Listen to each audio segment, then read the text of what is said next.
श्री स्वामी समर्थ सगळ्यांना। सो अक्कलकोटचं दर्शन झाल्यानंतर आम्ही पुढे निघालो गाणगापूरला दत्त महाराजांचं दर्शन घेण्यासाठी। तर अक्कलकोटवरनं गाणगापूरला जायचं असेल तर दोन ऑप्शन्स आहेत। एक तर तुम्ही वटवृक्ष मंदिराच्या बाहेर तुम्हाला कॅब्स अवेलेबल आहेत जे 2 तासासाठी म्हणजे वन वे 150 रुपये पर हेड आणि परत येण्यासाठी 150 रुपये म्हणजे एका माणसाचे 300 रुपये जातात आणि ती कॅब 2 तास तिथे थांबते म्हणजे तुम्ही पूर्ण दर्शन वगैरे घेऊन येऊ शकता। आणि दुसरं म्हणलं गेलं का बस आहे तिथे अवेलेबल, पण त्याची फ्रिक्वेन्सी किती आहे ते माहीत नाही, पण आम्ही प्रिफर केलं की कॅबने जायचं। सो आम्ही पोचलो गाणगापूरला। इथे दर्शनासाठी अजिबात लाईन नव्हती, तुम्ही बघू शकता खूप खाली होतं त्यामुळे छान दर्शन झालं। इथे ॲक्च्युली आतमध्ये कॅमेरा अलाउड नाही आहे त्यामुळे मी आतमध्ये जाऊन व्हिडिओ नाही काढू शकले, पण खूप सुंदर वातावरण होतं इथे सुद्धा। हे गुरुजी सांगत होते की अमावस्या आहे आणि तुम्ही काही दानधर्म करत असाल तर करा, अक्षय तृतीया आहे। सो हे त्यांचं तिथे चाललं होतं। दर्शन खूप सुंदर झालं, आम्ही पाया पडून गर्दी नसल्यामुळे ऑब्व्हियसली खूप छान दर्शन झालं। आम्ही बाहेर आलो आणि बाहेरचा परिसर खूप सुंदर होता। आम्ही ते थोडे फोटो व्हिडिओज वगैरे काढले आणि छान होतं, म्हणजे खूप छान दर्शन झालं। त्याच्यानंतर आम्ही डिसाईड केलं की आपण संगम इथे जाऊया, जिथे नदीचा संगम आहे, जिथे औदुंबराचं झाड आहे आणि तिथे गुरुचरित्राचं पारायण केलं जातं, जे आपण देऊळबंद या मूवीमध्ये आपण तिकडचं शूटिंग पाहिलंच असणार। सो आम्ही ह्याचं दत्त महाराजांचं दर्शन झाल्यानंतर आम्ही संगम इथे जायला निघालो। ते मूळ मंदिरापासून एक 15-20 मिनिटाच्या अंतरावर आहे, तुम्ही बघू शकता हा तो रस्ता। आणि इथे ही ऑटो रिक्षा कंटिन्यू चालूच असते, तुम्हाला मिळूनच जातील 20 रुपये पर हेड। तिथे सोडतात तुम्हाला आणि तिथून येण्यासाठी पण तुम्हाला अवेलेबल होऊन जातात। आणि तुम्ही रस्ता पाहू शकता, दोन्ही साईडला खूप सुंदर होतं। ॲक्च्युली हे उन्हात असल्यामुळे एवढं काही वाटत नाही, पण जर पावसाच्या दिवसात जर तुम्ही ते आलात ना तर खूप सुंदर वातावरण वाटेल तुम्हाला हे। तर चला आपण या प्रवासाचा आनंद लुटूया।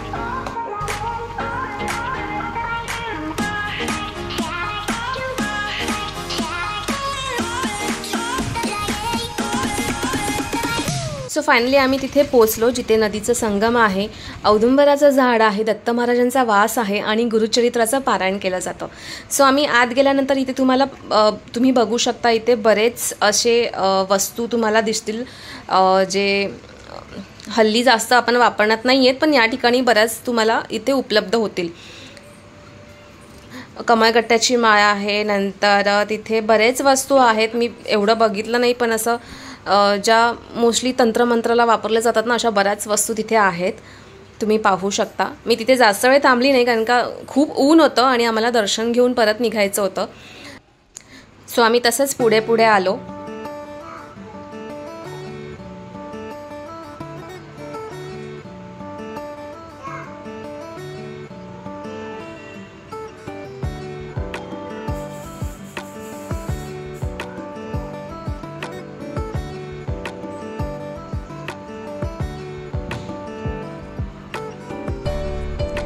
इथे आम्ही आल्यानंतर आम्हाला माहिती पडलं ही नदी पूर्ण सुकलेली आहे, अजिबात पाणी नाही आहे।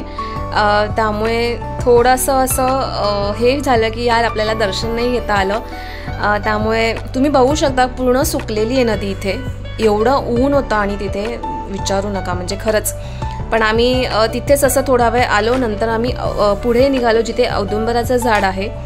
सो आम्ही तिथे येऊन पोचलो, तुम्ही बघू शकता ते बरीच लोक गुरुचरित्र पारायण करताना तुम्हाला दिसत असणार। दुपारची वेळ असल्यामुळे गर्दी कमी आहे, पण तरी पण माणसं करतायत गुरुचरित्र पारायण, वाचतायत।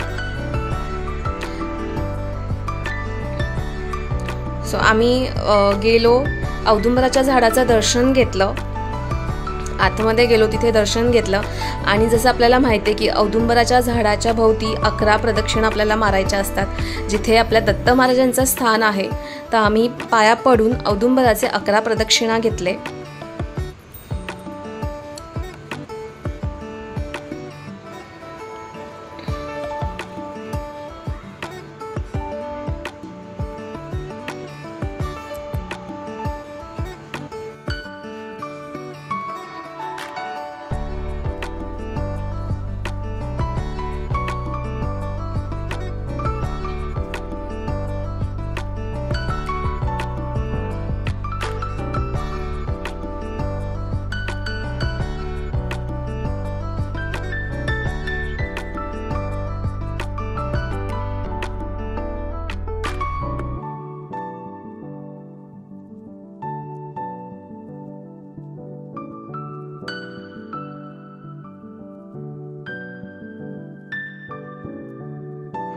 11 प्रदक्षिणा मारून झाल्यानंतर मला खूप इच्छा झाली की जर आपण या स्थानावर आलो आहोत तर का नाही आपण गुरुचरित्राचं पारायण करूया।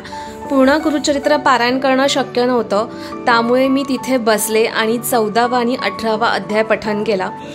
मी तुम्हाला सजेस्ट करेल की जर तुम्हाला ही संधी मिळाली इथे यायची, या पुण्यस्थानी यायची जर संधी मिळाली तर ही संधी तुम्ही सोडू नका, कारण का महाराजांच्या स्थानी आपण आहोत, जिथे महाराजांचं वास्तव्य आहे, महाराजांचं वास आहे। त्या औदुंबराच्या झाडाच्या इथे बसून जर तुम्हाला गुरुचरित्राचे ॲटलिस्ट 2 अध्याय जरी वाचायला मिळाले ना तरीही वाचा, ही संधी सोडू नका, कारण का खूप छान वाटतं आणि मी ही संधी नाही सोडली।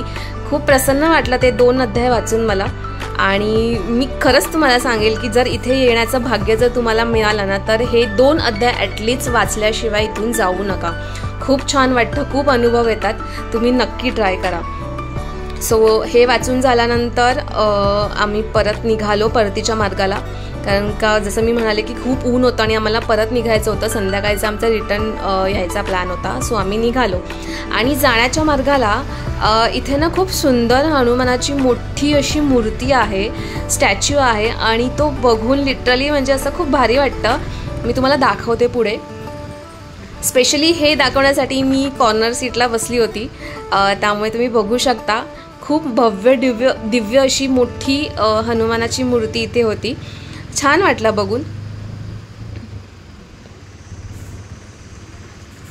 हे आता व्हिडिओमध्ये मे बी तुम्हाला थोडंसं लहान वाटेल, पण जर तुम्ही साक्षात प्रत्यक्ष जर इथे उभे राहून बघत असाल ना तर खूप उंच अशी मूर्ती होती आणि खूप छान वाटलं बघून। सो अशा प्रकारे आमचं अक्कलकोट आणि गाणगापूरचं दर्शन खूप सुंदर झालं आहे। व्हिडिओ आवडला असेल तर नक्की लाईक करा, कमेंट करा आणि सबस्क्राईब करायला विसरू नका। श्री स्वामी समर्थ।